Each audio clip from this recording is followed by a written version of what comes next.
गर्दैछौँ। फर्स्टमा चाहिँ यो ल्यान्ड केबल जुन छ र यो चाहिँ एउटा क्ल्याम्पर हो। यो चाहिँ यस्तो प्रकारको हुन्छ है। यो चाहिँ तपाईँहरूले आफैले घरमा गर्न सक्नुहुन्छ र यसको चाहिँ कलरहरू यस प्रकारको हुन्छ। यो खोलेपछि चाहिँ कलरको बारेमा के भनिदिनुहोस् त? यो यसो कलरहरू हुन्छ।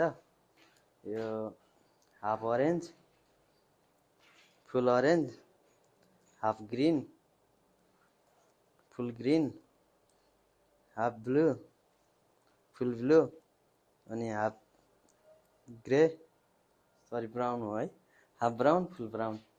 अनि यो हाफ फर्स्टमा हाफ अरेन्ज, सेकेन्डमा फुल अरेन्ज, अनि हाफ ग्रीन, त्यो पछाडि फुल ब्लू, अनि त्यसपछि हाफ ब्लू, अनि हाफ फुल अरेन्ज, अनि हाफ ब्राउन, अनि फुल ब्राउन।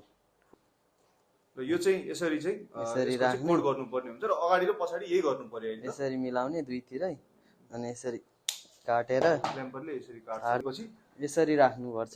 यता यो भागलाई पछाडि पारेर यो भागलाई अगाडि बनाएर यसरी राखेर पुस गर्नुपर्छ। त्यसरी यता देखिन्छ यहाँ माथिसम्मको, अनि त्यो पछाडि यसरी क्ल्याम्पिङ राखेर अब यसलाई एकछिन क्ल्याम्पिङ गरेको चाहिँ यसरी क्ल्याम्पिङ गर्यो भने काम गर्छ।